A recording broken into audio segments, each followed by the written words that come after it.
Başarısız insanların 15 ortak özelliğine hoş geldiniz. Başarısız ve fakir aslında.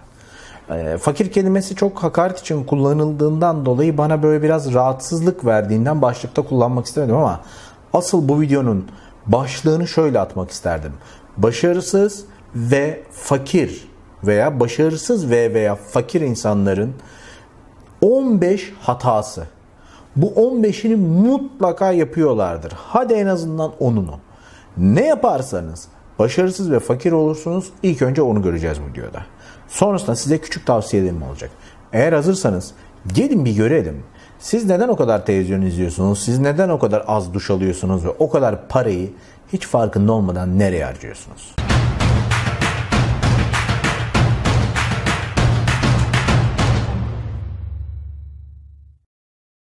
Hoş geldiniz. Başarısız ve fakir insanların 15 özelliğinde 1. Siz subscription müşterisisiniz. Hocam küfür mü ediyorsun? Ne demek subscription müşterisi? Yurt dışındaki tam tabiri bu. Türkçe'ye de karşılığını tam çeviremesek de şöyle. Kendi kendine alan, zerre reklama ihtiyaç duyulmayan ve şuursuz alışveriş yapan otomatik müşteri. İki tipi vardır. Bir tanesi kredi kartına bir şeyi çeker ve sonra unutur. Diyelim ki işte gidip Microsoft'un bir ürünün aboneliğini alırsınız ve o aboneliği unutursunuz. Hiç farkında bile olmazsınız. Yıllarca çeker. Bu yine iyi. Bu insaflısı. En cahil subscription müşterisi şöyle olur. Bir ürünü çıkar çıkmaz yenisine geçer. Çıkar çıkmaz öbürüne üstlenir. Çıkar çıkmaz o ürün olsun yeter ki. O ürün don üretsin yine alır. Yani iDon, iPhone'un donu olsun alır, her türlü alır. Çünkü en son olmalıdır, en güncel, en yüksek olmalıdır. Firmalar bu müşterilere bayılır çünkü bu müşteriler sürekli geri gelen müşteridir. Eğer ki siz bu tip bir müşteriyseniz yapmanız gereken çok basit bir şey var ki bu videodan sonra belki de deneyeceksiniz. Kredi kartınıza bakın. Kredi kartınızda hiç bilmediğiniz bilginiz haricinde çekilen ne var bu ay? 2. Gereksiz teknoloji kıyafet çöplüğü vardır evde. Netflix üzerinde bir dizi izliyorum. Aslında belgesel daha doğrusu. Bir Japon hanımefendi, adını unuttum, evlere gidiyor ve evlerdeki gereksiz şeyleri ayıklayıp atıyor. Her evden %70 çöp çıkıyor. İnanılmaz bir durum. Şu an evinizde eminim bir kablo kutusu var, teknoloji kutusu var. Erkeklerimiz için söylüyorum özellikle. Çer çöp. Mutfakta hiç kullanılmayan dolabın üst raflarına kalkmış ıvır zıvırlar, mutfak bilmem nesi hödösü var. Mutlaka çoğu evde bir tane bir koşu bandı gibi gereksiz sağlık cihazı çıkar. Bunları aldım, böyle six pack yapacaktım. İkisinde kaldım. İnanılmaz derece çöp eşya alıyorsunuz. Hele ki kıyafet. Ve bir süre sonra vicdanınızı rahatlatmak için bunları atamadığınızdan dolayı evin arkasına doğru itiyorsunuz. Impulse buying. Bu aynı ikinci maddenin içerisinde. Nedir impulse buying? Tepki olarak satın aldığınız şeyler. İşte Instagram'da bir fenomen var. O kullanıyor, hop diye alıyorsunuz. Bunun kullandığı şey yanlış olamaz. Öbür tarafta markette gezerken bir şeyin yanında görüp alıyorsunuz.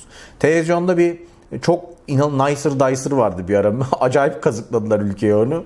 Şık şık şık doğrayan bir şey var, hemen alıyorsunuz. Herhangi bir şeyi ihtiyaç mı, istek mi ayırt etmeden alıyorsunuz ve firmalar buna bayılıyor. Sizde ihtiyaç yaratıp istemenizi sağlamak. Lütfen bir şey istiyor musunuz yoksa ihtiyaç mı? Bunu ayırt etmeden, ki genelde 48 saattir bunun süresi, almayın. Ben teknolojik bir şey gördüğüm zaman hemen almıyorum. Açıyorum, beğeniyorum. 48 saat bekleyip öyle alıyorum. Ancak o zaman emin oluyorsunuz bu bir ihtiyaçtır. Yine bu ikinci maddede önemli bir şey var. Bunu da konuşmamız lazım. Ben şu 100 liralık şey alacak kadar enayi miyim? Bak geri zekalar bak 100 lira veriyor. Burada 40 liralık var. 3 tanesi 120 lira. İnanılmaz ucuz. Hatta 3'ünü 100'e veriyorlar. Alıyorsun 40 liralıktan 3 tane. O 100 liralığı almıyorsun. O 100 liralığın kullanım ömrü o 40 liralık şeyi gömüyor. Çok basit anlatayım. Gidip 100 liralık, sallıyorum bunu, ne olur o paraya don malları demeyin. 100 liralık don almıyorsun da 40 liralık alıyorsun. Ya da 10 liralık alıp 4 liralık alıyorsun. Parçalanıyor. Kıçta parçalanıyor. İşte bu sebepten dolayı da öbür taraftaki don 1 sene, 2 sene, 3 sene giydirirken buradaki 3 ay sonra parçalanıyor. Teknolojik ürünlerde bunu inanılmaz fazla yapıyorsunuz. 3. madde. Başarısız ve fakir insanlar az duş alır. Çok çok ağır bir laf belki de. Lakin hiç bunu parayla odaklamayın. Maddi durumu iyi olmayıp duşa girip 40 dakika çıkmayan insanlar vardır. Sizin yapmanız gereken şey şu. Duş almak. Kişisel hijyeninize dikkat etmek. Şu tırnaklara bir zahmet dikkat etmek. 2. bir şey yapmak, bir koltuk altı falan, bir kendinize bakmak. Neden? Çünkü siz kötü koktukça, siz etrafa imaj olarak kötü gözüktükçe, bakın marka giyinmek demiyorum. Ben marka giyinmiyorum. Şu giydiğim şeyin internetteki fiyatı 39 lira. Ama en azından temiz görünebiliyorum size. Bir videoda öbür renk, bir videoda öbür renk giymemin sebebi bunları size değer verip değiştirdiğimi göstermek. Siz de iş hayatınızda insanlar çevrenizde dursun, terfi alabilin. Hatta işe girebilin istiyorsanız. Çünkü mülakata gittiğinizde eğer ütülü bir gömleğiniz yoksa bakıyor, diyor, biz bunu işe alsak yarın ertesi gün bizi başka firmalara, müşterilere karşı temsil edemeyecek. Boş ver, geç. İlla pahalı bir gömlek, pahalı bir takım elbise olması gerekmiyor. Ama temiz ve düzgün olsun. Kişisel bakımınıza dikkat etmediğiniz, hijyeninize dikkat etmediğiniz sürece insanlar sizden uzak duracak. Terfi almayacaksınız, iş yerinde yükselmeyeceksiniz. Arkadaşınız, hatta sevgiliniz bile olmayacak. Bütün bunlar etrafınızdan gittikçe depresyon, yalnızlık. Yalnız kalmak istemiyorsanız bir zahmet duş alın ve kendi kişisel hijyeninize bir zahmet dikkat edin. 4. Başarısız ve fakir insanlar televizyon diye ölür. Her akşam en az 2 saatin, 3 saatin televizyonda harcar. Bu da sizi daha başarısız ve daha fakir olmanız için bir döngüye sokar. Ne demek istiyorum? Benim favori dizim var. O diziyi kaçırmamam lazım. Dizi ne kadar? 3 saat. Bakışmalar 2 saat. Dizinin kendisi 1 saat. Yani o zaman bu diziyi izleme. Ya da internetten izle, hızlandırarak izle. Olmaz, o bakışmalar çok önemli. Çok güzel bakıyor. Çok güzel bakıyor da ömründen 3 saat gidiyor. Survivor, bilmem ne Kitchen, şu bilmem ne, MasterChef, ıvırı. Bütün bu soytarılıklara harcadığınız şey ömrünüzden gidiyor. Ömrünüzden her akşam 3 saat gidiyor. Bunu yine gidin bir dizi izleyin, 40 dakikalık falan. En azından 2 saatini çöpe atmayın. Kendinize bir kitap okuyun, bir şey katın, bir dil öğrenin. Yarın ertesi gün ömründe ekstra para kazanacağın bir şey öğren. Zaman yok, yetişmiyor. Zaman yok değil, sen mahvediyorsun, kusura bakma. Üstelik izlediğiniz programlar dummy, yani aptallar için programlar, boş insanlar için. Şöyle çalışıyor. 15 saniye size bir şey gösterecek. 15 saniye. Haberlerde bile yapıyorlar bunu. Şöyle olmuş. Az sonra. Az sonra geliyor. Az sonra anlatacağı şey, 1 saniye sonra anlatacağı şey bir daha özet geçiyor. Bir daha özet geçiyor. Yavaş yavaş bir cümle ekleye açıyor. Sen 15 saniyelik şeyi 4 dakikada 5 dakikada izliyorsun. Buna zaman harcayacağına veya o favori haber kanalındaki o muhteşem haberleri bekleyeceğine telefonla bilgi toplayan programlar var. Bunlar harvester deniyor. Yani etraftan sürekli senin için toplayıp getiriyor. Onlardan kur. Bende Bundle var mesela. Çeşitli uygulamalar var. Gather var. Bunlar var. Telefonuma bilgiyi topluyor. Ben ihtiyacım olduğunda açıp bakıyorum ölü zamanlarda. İster tuvalette bak, ister yolda bak. Ama televizyonun karşısına hiç hava durumuna kadar izleyeceğim. Ya arkadaş, bu devirde hava durumunda televizyondan izliyorsan öyle, o zaman git bir yere uzan, kapatalım üstünü. 5. Fakir ve başarısız insanlar değiştiremeyeceği şeylerin içine atlamaya bayılır böyle. Büyük dişlerin çarkının içerisine gireyim, kendimi ezdireyim orada. Siyasi partilerin peşine takılır. O görüşler, bu görüşler, dünyayı kurtaracağız. Seni kullanıp sömürüp tükürürler. Böyle tam bir diş macunusundur. Köküne kadar sıkarlar. Paranı alırlar, zamanını alırlar. Tarikatlar, dini öğeler, bilmem ne, din ve siyasetle ufak farklar yaratabileceğiniz, dünyayı değiştirebileceğinizi düşünüyorsanız çok cahilsiniz. Bu sistemlerin hepsi ülkelerin, ulusların üzerinde kurulmuş büyük güçlerdir. Siz gidip de dünyayı aydınlatacağım diye bir hayaliniz varsa kusura bakmayın. O zaman öyle bir şey yapmak istiyorsanız alın bunu yapın. Bak, YouTube'dayım, beni izliyorsun. O zaman böyle bir şey yap. Ama en azından YouTube'dan bir miktar para kazanırsın. Yani kitlelere ulaşırken, fikirlerini değiştirirken, aydınlatırken bir yandan 3-5 kuruş cebine para girer. Ama dur gideyim bu bildiriyi dağıtayım, şu eylemlerde, mitinglerde dolaşayım. Hiçbir işe yaramıyor. Boş boşuna ömrünü ziyan ediyorsun. Başarısız ve fakir olman için kuyu kazıyorsun kendine. 6,5 saatten fazla uyurlar. Başarısız ve cahil insanlar, fakirleşmek için elinden geleni yapan insanlar 8 saat, 9 saat. Hocam sabah 11'e kadar. Uyuma. Uyuma, çünkü o uyuduğun leş zaman, o çöpe giden zaman senin ömründen gidiyor. Hocam uyanıp ne yapacağız? İş mi var? İş arıyor musun? Hocam aradık. O zaman bir dil öğren, bir kurs ver, bir program öğren, bir şey öğren, özel ders ver. Şu dünyada bir işe yaramaya çalış. Hocam demesi kolay. Yeter artık, senin ağzına ve şıpadak diye vurmak lazım ıslak havlu. Bir zahmet kaldır totoyu ya. Yatarak ne yapacaksın? Yat. Bari yattığın yere kamera koyalım, izleyelim başarısız insan nasıl olur. Lütfen artık, eğer 18 yaş üstüyseniz 6,5 saatten fazla uyumayın. Bir zahmet uyumayın efendim. 6,5 saat tosuna bile yetiyor. 7. Başarısız ve fakir insanların ortak özelliklerinin babası. İzleyerek tatmin olurlar. Her şeyi. Sadece erotik yayınlar falan demiyorum. Böyle bağımlılıkları vardır. Kumara, pornoya, onu geçiyorum. İnanılmaz derecede izleyerek tatmin olurlar. Hani erotik yayınlar hadi bir yere kadar belki anlaşılır ki NoFap vesaire üzerine bir video çekerim. Maç izliyor. Maç bitiyor, öbür maça geçiyor. Yeşillik, top, koşuyorlar. Maça gidiyor. Maç bitiyor, yorumlarını izliyor. Ahmet Çakar izliyor 3 saat.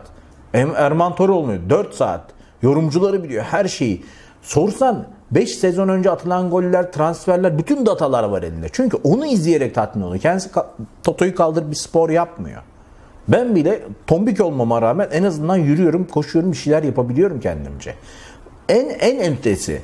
Yani diyelim ki hadi PUBG oynamıyorsun. PUBG oynayan birini izliyorsun. Bu kötü değil. Ama bir süre sonra tamamen oynamayı bırakıp sadece yapanları izliyorsun. Sürekli bak YouTuber'a bak ne biçim para kazanıyor. Gezerek para kazanıyor bunlar. O iyi para var. Oh götür. Kalk sen gez. Git, adam İstanbul'u geziyor. Emre Durmuş'ta gördüm. Adam ta Van'a kadar gidiyor. Van'a giden kompartmanın parası 50 lira diyor. Bin git trene. Yok işte yerinden eleştirmek kolay, sen kalk. İzleyerek öfke saçmak ya da izleyerek hayran olmak bir yere getirmiyor seni. İzledin mi, adam güzel mi gezmiş? Kaldır Toto'yu, 2 gün sonra da sen git o zaman. Yok illa 3 saat onu izleyeceğim, sonra yorumları var, sonra o maçın devre Yeter arkadaşım, bir zahmet artık o futbol denilen yalan sahte dünyaya git. Türkiye'de tamamen tiyatrodur. Şikesi şusu busu. Buraya artık zaman ömür harcama. Bir de buradan aldığın o kısıtlı çevreyle sırf orada yaşıyorsun. Takımlar değişecek. Genç yetenekler bulunacak. O genç yetenekler yaşlanacak, ölecek. Futbolu bırakacak. Sen hala yeni yeteneklerin peşinde koşacaksın. Zaten burada da 8.'ye geliyoruz. 8. Sabit sohbetler başarısız ve fakir insanların ortak noktasıdır. Bunların 2 ya da 3 tane sohbet konusu vardır. Cinsellik vesaire falan filan. Spor veya 3. bir hobi işte. Bilmiyorum, şu anda söyleyemeyeceğim tepki almamak için. Ama bunlardır. Başka konu konuşmaz. Hep oturduğu yerden muazzam fikirleri vardır. İşte şu takıma bunu getirsek var ya 4-4-2 oynasınlar. Gakkuk.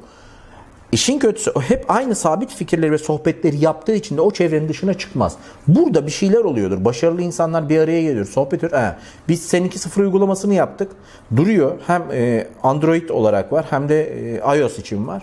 Orada beraber huzurevleri ziyaret edildi. Beraber işte tenis oynadılar. Beraber pikniğe gittiler. Tiyatroya gittiler. Sinemaya gittiler. İngilizce konuşma grupları yaptılar. Katıl bir tanesine o zaman.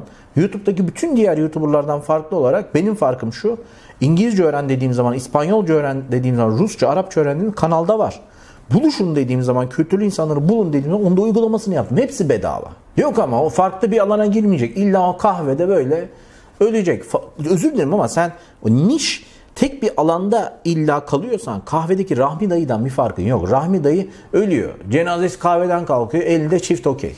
Ne farkın var? Ve 9. Başarısız ve fakir insanların muhteşem bir özelliği. Direkt tanırsın. Yağ, şeker, köklerler. Bayılırlar. Çünkü beyinlerini yüksek derece çalıştırmaya ihtiyaçları yoktur. Hocam olur mu? Yağ da şeker de çok lazım beyne. Fast food'un içindeki lazım değil canım kardeşim. Fast food'u ucuz gıda olarak görüyorsun.